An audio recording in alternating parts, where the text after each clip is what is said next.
How's it going, everybody? Bryan Alvarez here on Wrestling Observer Live. We are here every day, Monday through Friday, noon Pacific, 3 Eastern, Sundays, 3 Pacific, 6 Eastern. Friday on the program, you know what that means. We had a lot to get into here today. Dave Meltzer joining us in the second segment of the show to talk the newest edition of the Wrestling Observer newsletter, which you can check out on the front page of WrestlingObserver.com. We'll talk about all the stories here today. There's a lot to get into, including the update on Cody, Seth Rollins, WrestleMania, and more. And, of course, we've got a lot of news here as well. WWE honoring the late Shad Gaspard as part of the company's 2022 Hall of Fame ceremony. In the latest Observer, Dave reported that Gaspard will be named the winner of this year's Warrior Award. Gaspard died in May 2020 after being caught in a rip current while swimming at Venice Beach, California. He heroically saved his son by directing rescuers to help his son first instead of him. It has been reported elsewhere Shad would be the winner of this year's Warrior Award. Those in WWE have confirmed that to be accurate, said Dave. He's part of the Crime Time team with the JTG and WWE. Outside of the ring projects included acting and writing. So he is on his way to the Hall of Fame, in addition to The Undertaker, Vader, and Sharmell. The show's taking place at American Airlines Center following the SmackDown show on Friday, April 1st. So essentially they're doing SmackDown, and then after SmackDown ends, going right to the Hall of Fame. So not two buildings, not two nights, both of those happening on the same night. So we'll tell you more about the Hall of Fame. Triple H, who was officially retired as a result of his heart issues. We'll get into that here today. Dynamite ratings. Tony Khan talks Ring of Honor, Impact Wrestling, and more. As noted, Cody. We've got the SmackDown lineup for tonight. Butch, and so much more. Stick around, everybody. Back in a moment. Mike Sempervive joins us. Wrestling Observer Live. What's up, guys? It's Denise. As you all know, I got to attend the AEW Revolution Media Scrum, and we got a very emotional interview from CM Punk. So I rounded up some of the best moments. Take a look.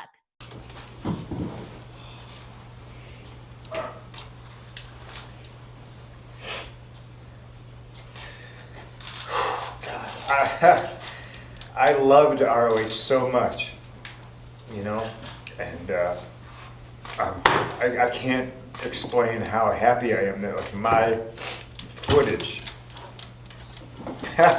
it's in good hands, you know. It's just good to know that it's in the hands of somebody who treat it well. I literally feel like my baby is in somebody's hands that I know will raise the child the right way and do good things with it, and you know, it won't get made into just some tab on a shitty, confusing app that's hard to navigate, and the boys don't get paid anything off it. You know what I mean? So it's just it was you know, it's very good. But to kind of pay homage to, you know, myself and stuff like that. Listen, I didn't get to do this for 7 years. This didn't exist for 7 years for me, and you know. Obviously, the truth is that I love professional wrestling very much. So, you know, to come back and to be able to, for 6 months, you know, it's not just do whatever the fuck you want. It's doing whatever the fuck you want and being cocky enough to know that your way is not the right way. There's never only one right way, but it's fucking good. Yes. And to have somebody that listens to you.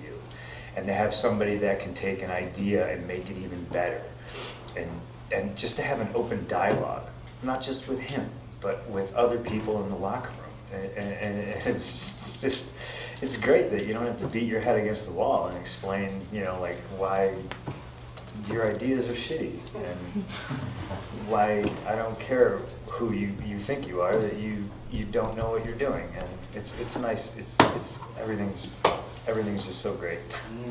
Thank you guys so much for watching. Before I go, do not forget to head on over to F4W Online's YouTube channel. We are on our way to 100,000 subscribers, and we need you to come and join. So if you haven't yet, head on over there and click that subscribe button. See you on the next video.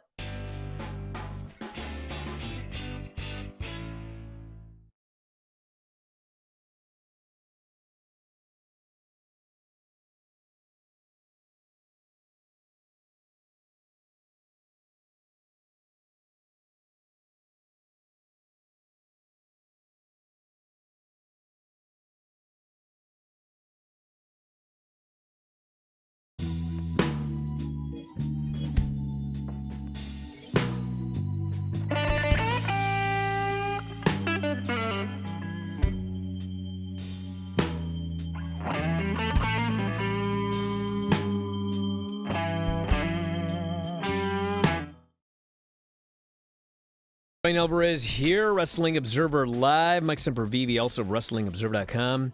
And a clip from an extended interview with ESPN's Stephen Smith that will be released later on Friday. Triple H said that he is done in the ring and nearly died during last September's cardiac event. As far as in-ring, I'm done. I would never wrestle again. I have a defibrillator in my chest, so it probably wouldn't be a good idea to get zapped on live TV. In September 2021, he suffered what WWE called a, quote, cardiac event that Smith later said was a genetic heart disorder. Levesque said his problem started when he had viral pneumonia and inflamed lungs, and that it got increasingly worse when he was recovering at home. He said his wife, Stephanie, saw he was coughing up blood and was told by medical personnel shortly thereafter to head to the emergency room as soon as possible. Levesque explained that a good ejection fraction of the human heart which is a measurement of the percentage of blood leaving your heart each time it contracts, is between 55 and 60%. When he was told to go to the ER, he was at 30%. At the time he was admitted, he was at 22%. I was in heart failure bad, he said. Later saying it dropped to 11% by the next morning when he was getting more tests. I was nosediving and at the 1 yard line of where you don't want to be for your family and your future. He got emotional when talking about the real-life consequences of his situation, especially with 3 young daughters. There are moments when you're putting you out for stuff and you think, is it it? Or they're putting you out and you're thinking, is this it? Do you wake up? It's tough to swallow. It makes you think differently about life. It doesn't make you any less driven for the things you want to do, but it certainly makes you appreciate the things that you have, your friends, and your family. The full interview is going to be airing on Smith's ESPN Plus show at 5:30 Eastern, which would be 2:30 Pacific. So if you want to check it out, you can do that this afternoon on ESPN Plus. But no Triple H wrestling at this or any other WrestleMania, it's looking like. And I don't think anybody should be too surprised by that. It was pretty reported to be very serious at the time. And, yeah, I mean, he had one hell of a career, and everybody can debate it, and his relations and how that may have helped him and all that other stuff. But he's a integral part of that 90s Attitude Era and what came after it and where we are today with WWE because of who he is and marrying into the family and all that sort of stuff. And a good this for him too is a high-profile way to go out, being on Stephen A. Smith's show. I don't know on ESPN Plus what kind of audience he gets, but I know who Stephen A. Smith is and how big of a name he is. So, this airing at 5:30, maybe getting, attention on other sports centers, and I'm sure because of that, maybe other outlets also pick it up, because I'm sure WWE probably issued press releases and things like that about it. So, a big send-off in a way for Triple H here. And, sad. I'm sad for him. But with that said, he had a very long career. And, in fact, he had a career after his career in the wrestling ring, not only in the professional side of the business, coming back for Saudi Arabia, having the ability to come back for one-offs that, so I don't cry for him that it's over. It is it's a time to either celebrate him or, depending on if you're Bret Hart or somebody like that, I guess celebrating the fact that it's over.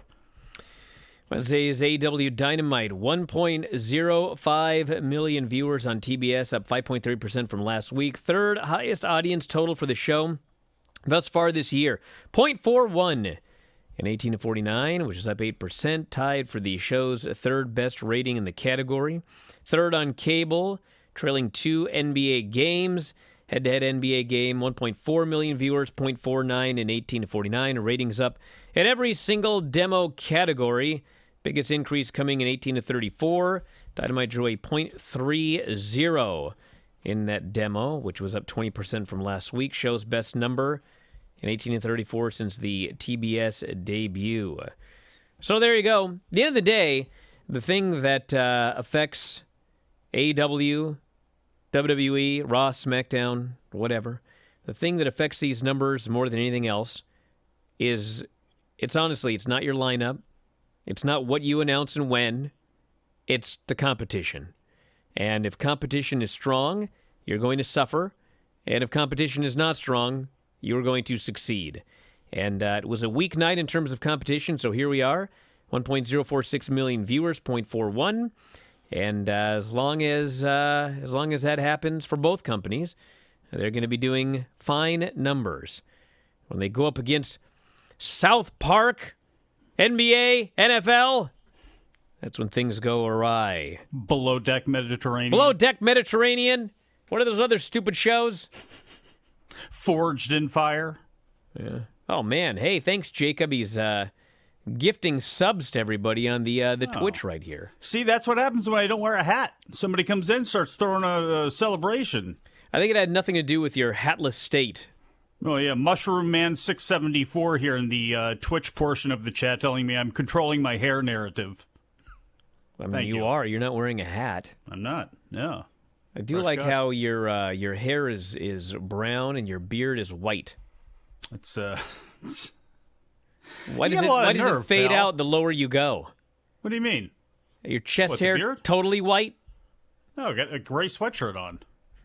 Oh, that's not your beard. Yeah, I'm wearing a gray underpants. Oh, That's what, why my this? hair looks like this. No, the rest of the hair on my body is still brown. It's just the really right here and on the sides a little bit. At least I'm Oh, a little fine, bit. I'm fine showing my. I'm fine. You with look who like I Santa am. Claus. You're the one out here coloring your hair and Coloring by the my way- hair? By the way, I want It's to find white. a picture. I want to find a picture to put up.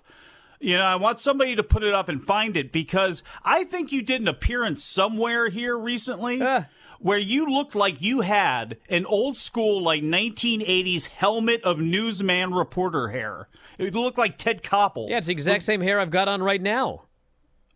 No, it looked extra there. Did you put some sort of product in that?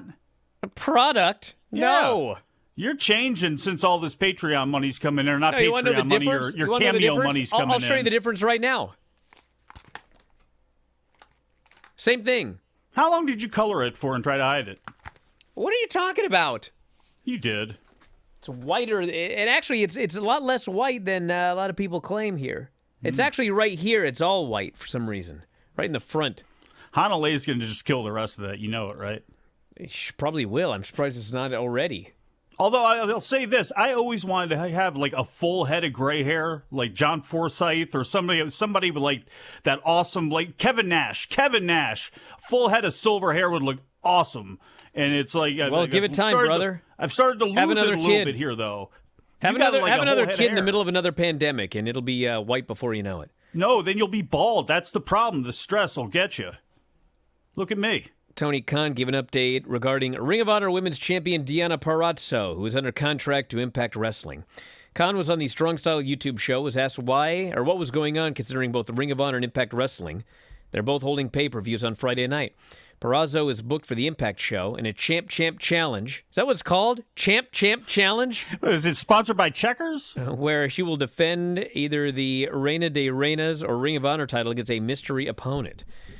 Tony said, when Deonna won the Ring of Honor title, when they booked that match, I did not have an agreement in place to buy Ring of Honor yet, and was not booking the matches. With them having a show the night of our pay-per-view, I'm not sure how it's going to work out. Scott D'Amore and I are still talking about that because I completely respect their position that they have an event that night, too. He's announced a handful of matches for Supercard of Honor, which begins at 8 Eastern, while the Impact Multiverse show starts at 10 Eastern. I questioned the wisdom at that time, maybe of doing a match where there's a possibility of someone taking the belt of another company that's running a show the same night, but again, now I'm doing the booking, so we'll see how that shakes out. He's already figuring out, booking all these promotions is not that easy. Unless it's all a work to get people interested in what's going on and what maybe could happen. He said he would love to have Purrazzo in Ring of Honor. He would like for her to defend the gold on the Supercard show. However, I don't want to put her in a tough position where she has to wrestle twice in the span of a few hours. But that could happen. Scott and I are still talking. We'll have more on this later on. Dave Meltzer joins us, talking Cody, newest Observer. Back in a moment, Observer Live. What's up, guys? It's Denise.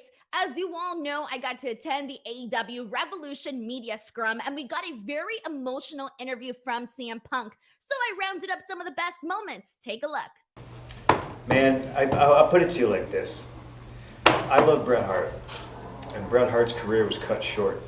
And it's a goddamn tragedy because there's people that go over Saudi Arabia and they get paid millions of dollars.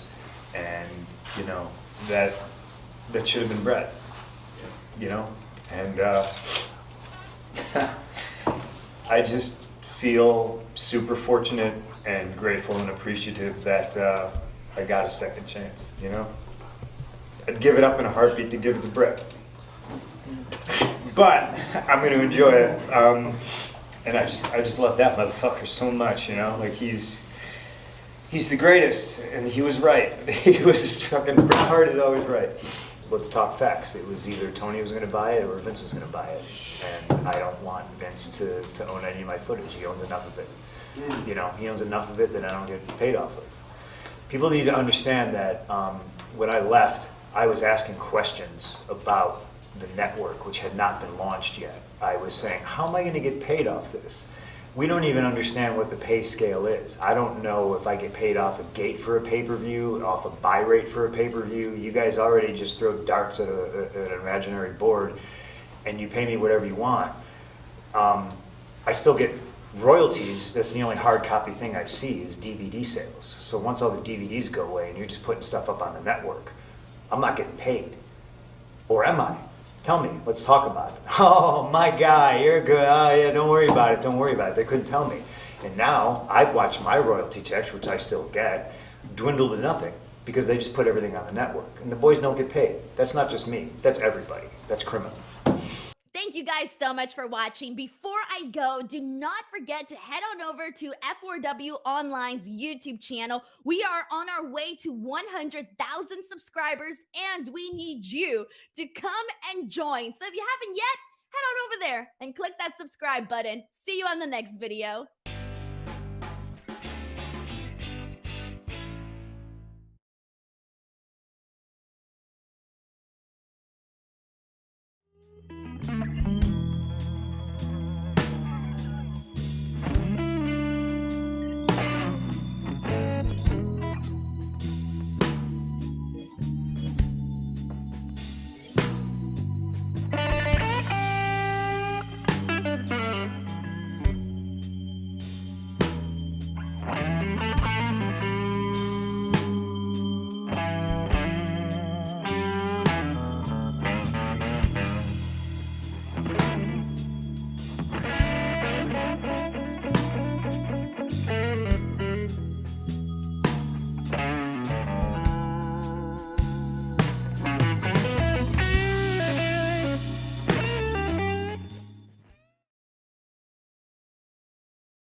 Back in the show, Bryan Alvarez here, Wrestling Observer Live. Mike Sempervive, also of WrestlingObserver.com. Dave Meltzer joining us here.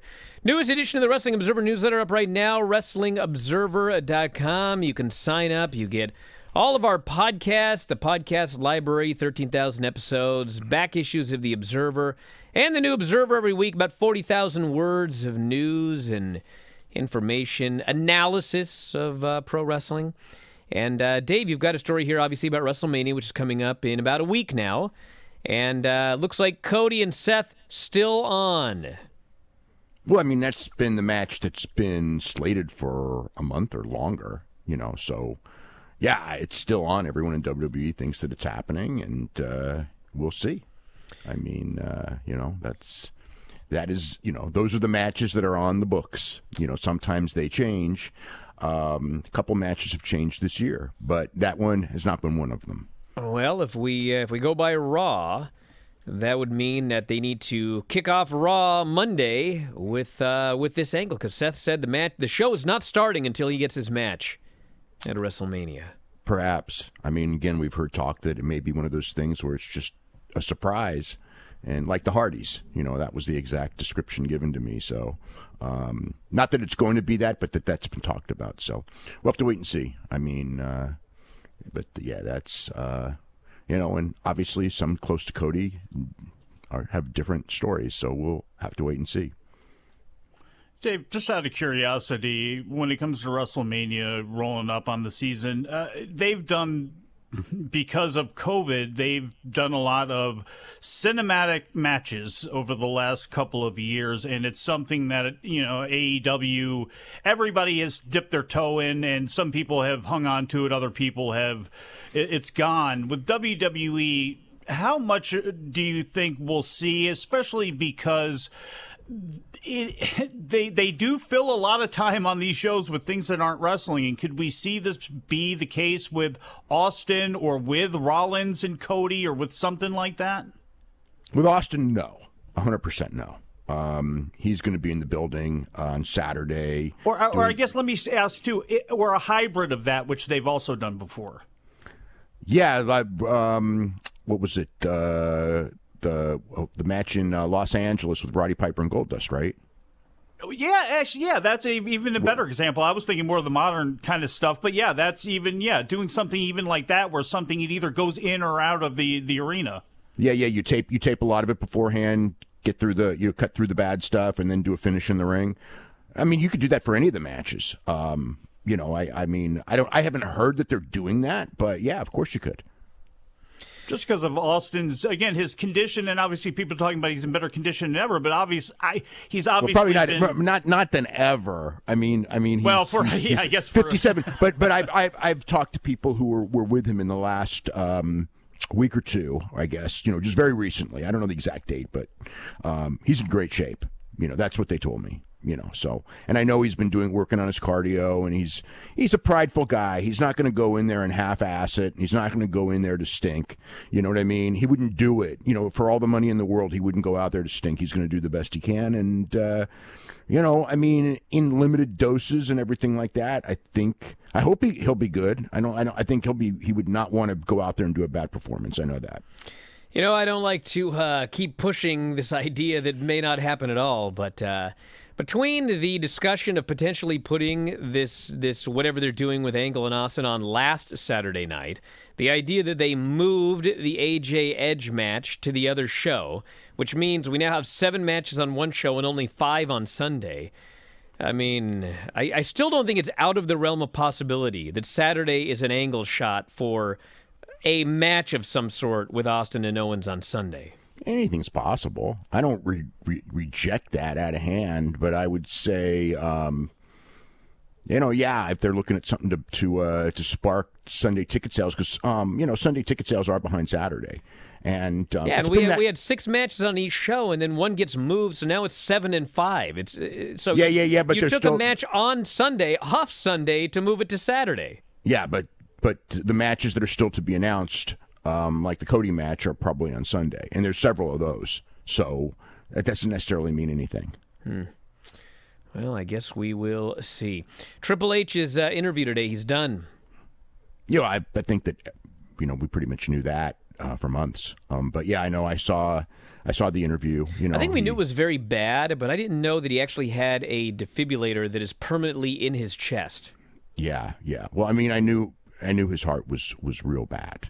And I knew he was never going to wrestle again. I mean, that much I knew. I mean, I didn't know all the details, but I knew the basic gist of it. And, it was sad to watch in that way. I mean, it's weird because I don't think of, from this perspective and from the day it happened, I never once thought of his wrestling career or even his executive career. I just, thought about him, you got 3 kids, and don't stress yourself. That's all I could, that's the only thing legitimately that I ever have thought about since then. When people go like, is he going to come back to NXT? Is he going to come back to do this and this? And it's like, I just want him to, have the least amount of stress as possible in his life, because his situation is very serious, and, it can't be minimized.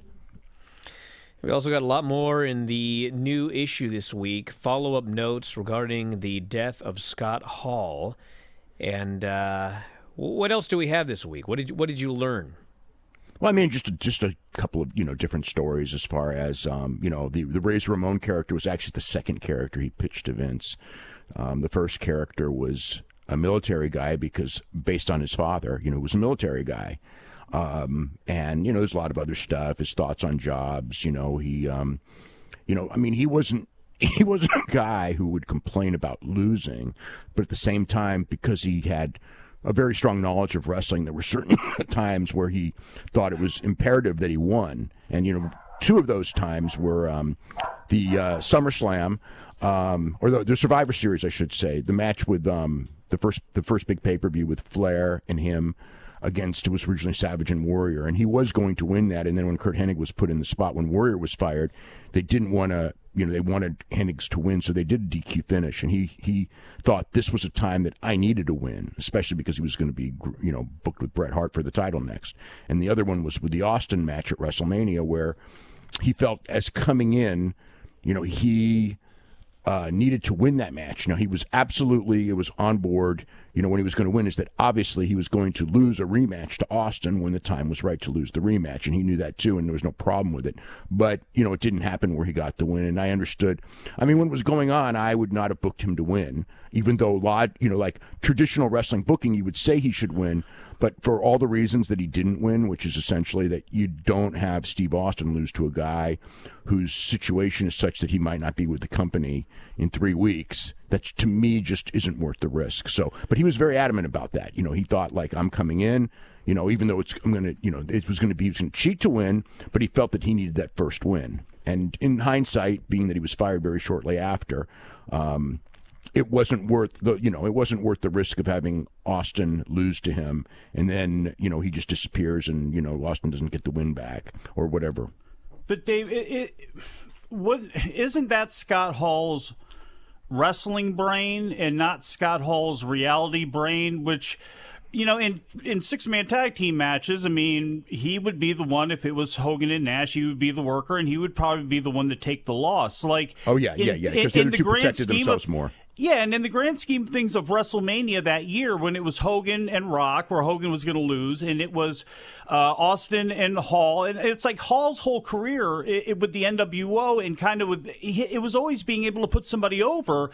I understand what he's thinking from a wrestling point of view, but like at that point in his career and what he was he nervous in any way, or now showing signs of like a fear, maybe because of his alcoholism or something like that, where the role he has always done, that he's always excelled at, that's why you want a guy like that.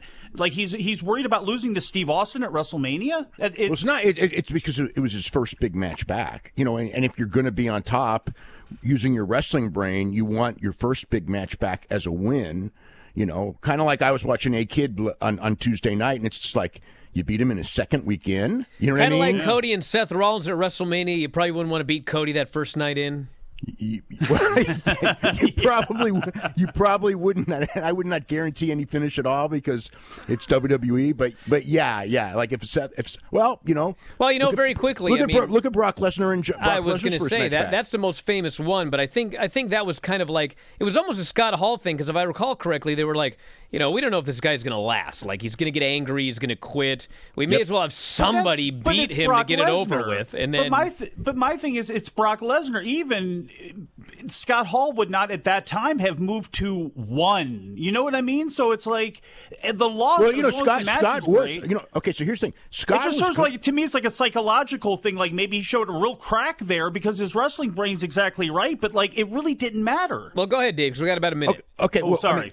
Scott was booked to win that match, and Austin nixed it. I mean, that is what happened. So, I mean, that was one of the reasons I think that, he wasn't happy, was the sense that, he was booked to win, and Austin got it overturned because Austin had power. Now, at that time, because I was very familiar with what was going on, I absolutely thought Austin was right. I didn't think that. I thought in that situation, Scott was too much of a risk for Austin to lose to. In that period of time, even though it wouldn't have killed Austin or anything like that, but it's just like, what is the smart move? Like the correct wrestling booking move, if everybody's healthy, is Scott wins with outside interference, which was the finish.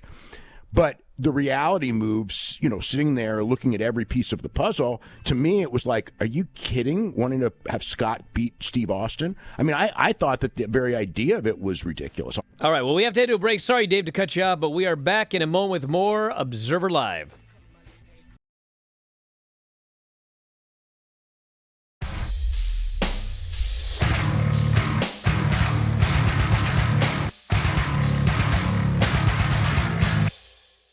Your next contest this evening is a hair versus hair match.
Bryan Alvarez here, Wrestling Observer Live. Mike Sempervive, also of WrestlingObserver.com.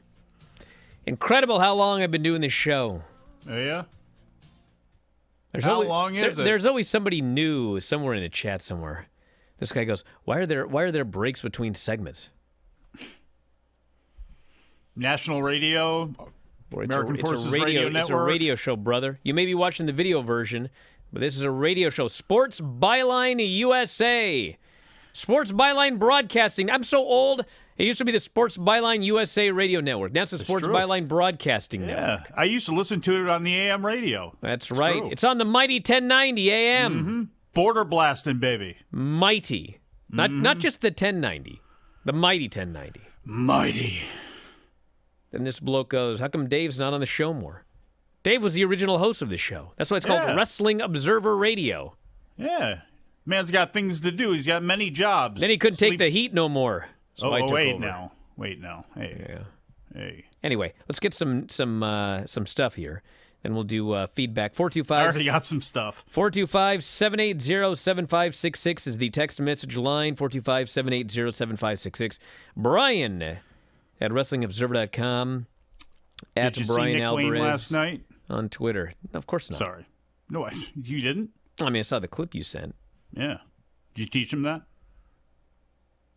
I tell him stuff like headlocks, you know. I'm old school. But I mean, if you would have come to my gymnastics class, I would have taught him that stuff. Did he teach you anything? The irony is, even though I taught gymnastics for like 25 years, I don't even think I was teaching when he was born. Well, that's true, considering he's, 17 now. All right. In the latest edition of the Observer newsletter, Dave provided some notes, insight on Cody, and ticket sale updates. Cody versus Seth is a go. All WWE sources indicate the belief is the deal is done, the match is happening. Any suggestion that it isn't is not the case. There are those close to the situation who are still suggesting otherwise, but one person in WWE called that, quote, silliness at this point. It noted that when Veer does finally arrive on April 4th, his character will be changed. Well, I mean, it may very well be changed, but this is Thank WWE God plans don't, though. We're talking about, and he's only been about ready to debut for about 9 months now, so anything is possible between now and April 4th, including it actually happening on April 4th. But they allegedly will be changing his character, which I think for 99% of the people listening to this right now, they don't even know what his original character was. So it doesn't really matter all that much. No, they know what it is right now, okay? Which is you see him walk out there and he's this, Indian beast or whatever. If you look at this guy's social media, like, obviously he's got some wealth. And, the hair's good.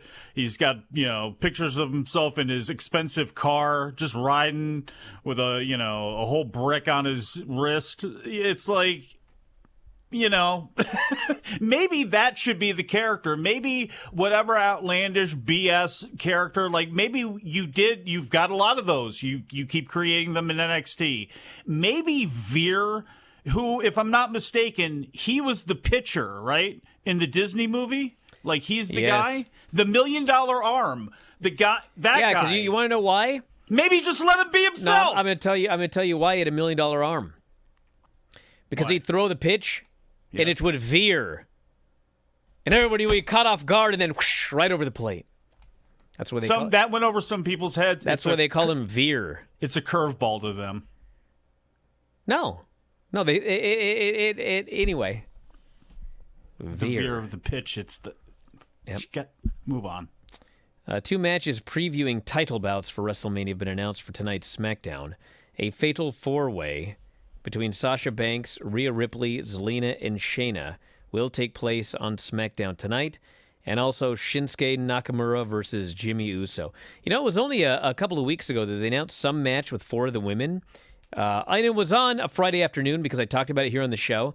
And by the time the show started, it was a totally different match. But plans don't change, everyone. But see, Brian, we make it up when we're wrong. When they announce something late, it gets a better rating. That's what I've heard. That didn't happen this week. Can you measure that for me, by the way? We also had, well, that's it.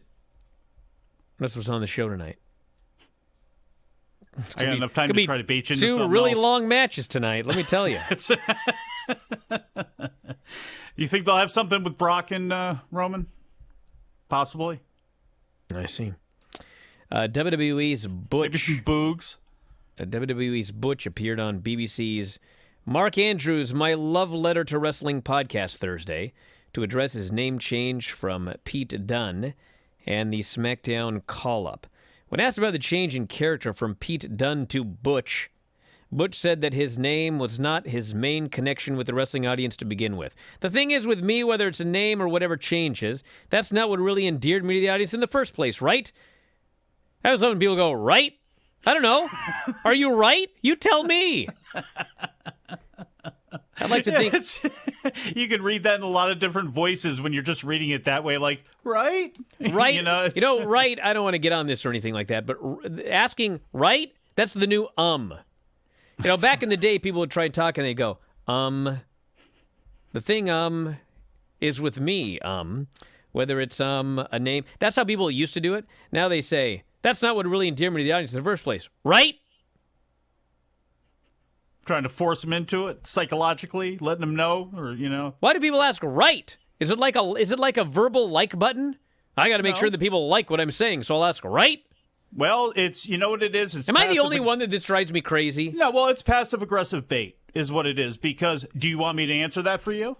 Like, do you really want me to say, are you right about that? Because you might be wrong about that, and I might have to tell you about that. And maybe you kind of might want to hear that, but look, that's probably what it is, Because, look, people he knew, this is Pete Dunne, this is a student of the wrestling business. He knows where he's at, what's going on. He knows what an opportunity can be. He's not going to say, what's he going to say? Leave me on NXT? They'll just cut him. He likes to wrestle. He likes his job, And maybe he wants to try to see what's next for him, and hanging out with Sheamus. It's not the worst end of the deal. And okay, they gave him a stupid name. But man, maybe he can actually make something out of this. And if you don't have that kind of confidence, no matter, even if you know in your wrestling brain that they may not do the right by you, I mean, you got pride in yourself and you feel as though you can get over. I mean, damn, isn't that what you want out of a pro wrestler? So, and that's what Pete Dunne is. So him saying that, to me, if I'm reading that, I'm going to take it, not hearing it, as him saying to the crowd, right.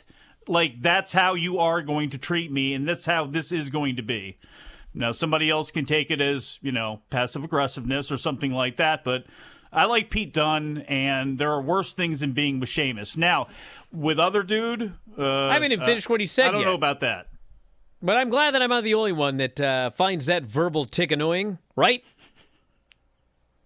I do use right every now and then, but I only say it when I actually want to know if I'm right. You know what I'm saying? By the way, the comparison you just made to that didn't really make any sense, actually. If people who say wouldn't that be more akin to people who go like like that? Maybe, I don't know. But anyway, he says, I'd like to think it's the quality of my in-ring work, and that's why I'm going to keep, and that's what I'm going to keep the same, of course, right? It's going to get better. It's going to improve as time goes. I've been in NXT for 5 years now. It's time to change it up and see what we can do and push it forward with a new challenge, said Butch. That's what it says right there.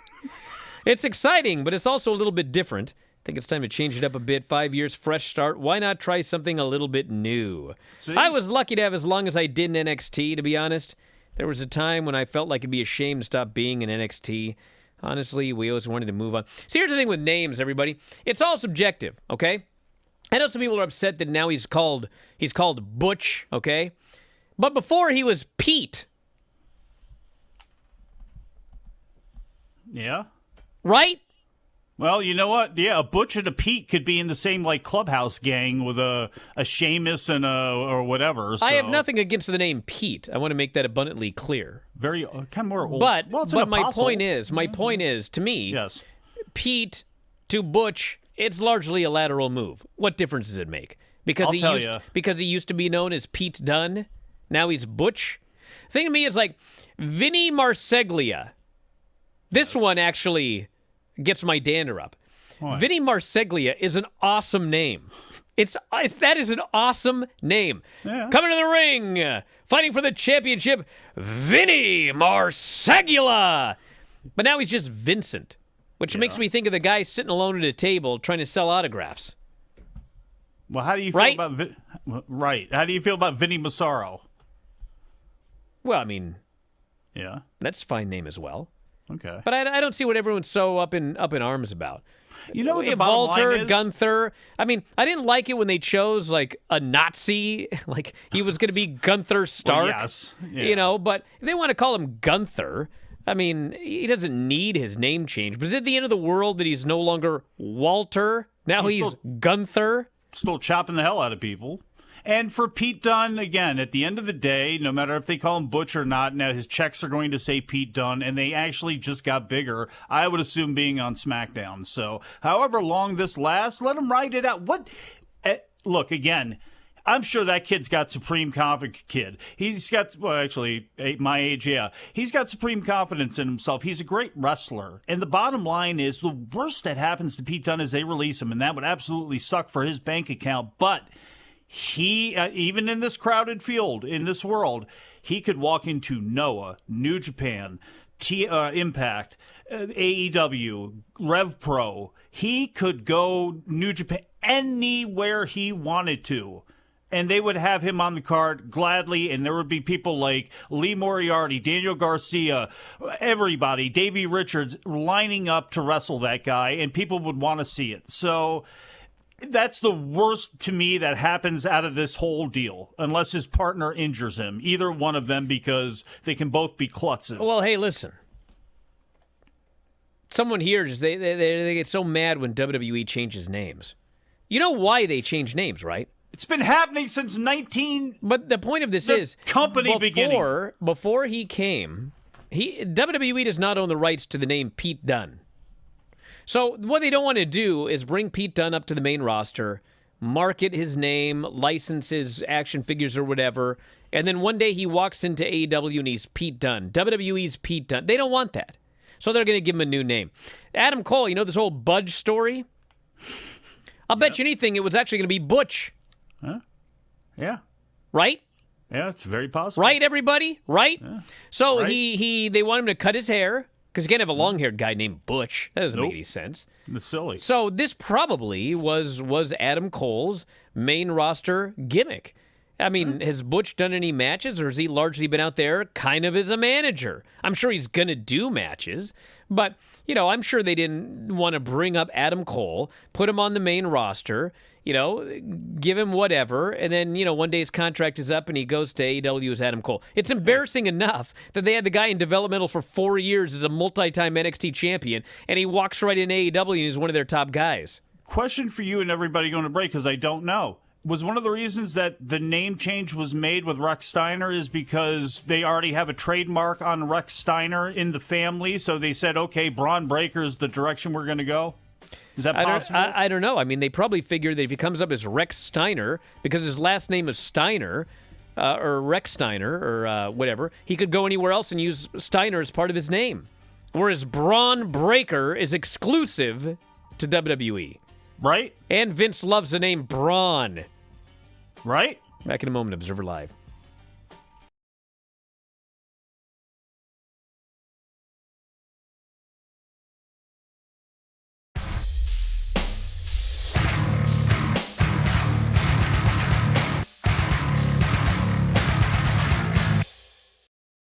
It's all helpful, friendly stuff.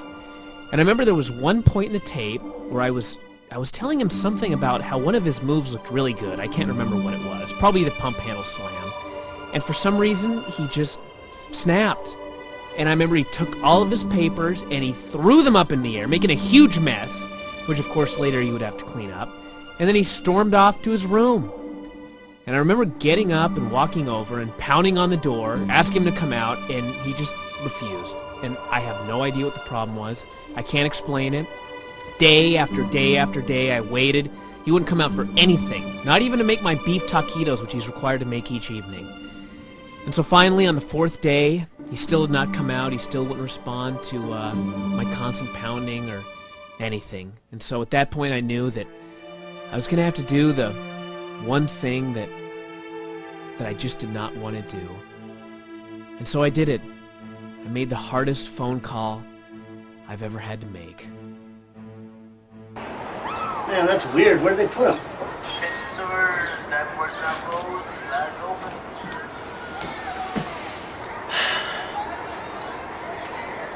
You better come with me.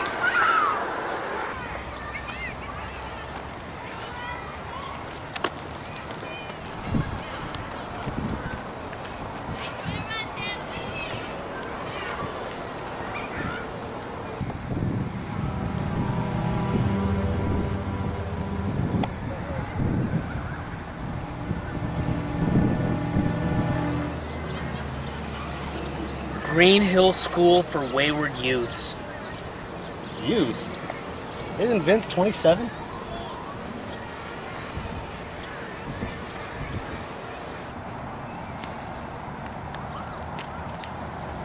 The doctors don't know how long it could be. It could be weeks, months, years. Poor shoulders.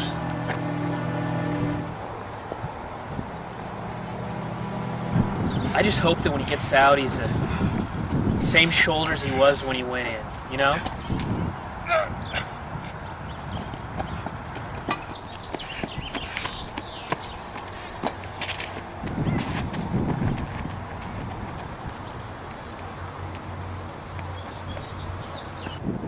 That guy running!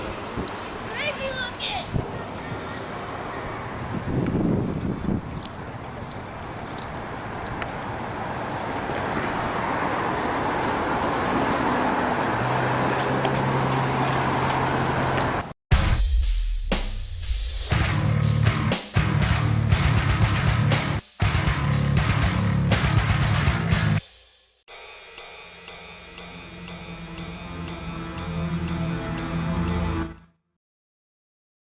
Here, Wrestling Observer Live, Mike Sempervive, also of WrestlingObserver.com. Yeah, I was noting in the chat, they changed the name of Gable Stevenson's own brother. Uh-huh. So they have Gable Stevenson, Olympic gold medalist. Or whatever. I forget what he did. But anyway, he's a famous wrestler. And he's an Olympian, right? Olympic gold medalist? He could be. He's a multiple-time NCAA heavyweight wrestling champion. Anyway, everyone knows Gable Stevenson's name if you're in wrestling. Everybody, but his brother, right? his brother's everyone except me. His brother's in NXT, but his last name is not Stevenson. No. So I hope what they do. It's like changing Kurt Angle's brother's name. I hope what they do is Gable Stevenson will be on the main roster. His brother with a different name will be on the other roster. And they'll be able to acknowledge similarities, but not actually say who his brother is. Just like with Rick Steiner. Where Rick Steiner, what's his face, Bobby Roode did the elbow drop and the push-ups, and they have to go, oh, well, Braun Breaker's family, that's a reference to. The best thing ever, one of the things with Jerry Lawler and Brian Christopher, when they would do that, when Christopher first came in the WWF, and it would, obviously everybody knew that he was Jerry Lawler's kid, but like Jim Ross or whatever would they would hit him with like the zinger or whatever to get him back, and he would sell it. And it was like, that was a time where I thought that was always hilarious. I loved when they would do that with those guys. Holy smokes. I almost made it the last 10 seconds, but then I didn't. We're out of time, everybody. I want to thank you all for listening. Back later on this weekend for subscribers, WrestlingObserver.com. Check out video.f4wonline.com as well, or video.f4wonline.com, right? And my Twitter at Bryan Alvarez, my Cameo at 4W Online. Mike's got some social media, too. I do. Yeah, just Google Sempervive. At Sempervive. Everywhere, baby. Talk to you next time, Wrestling Observer Live.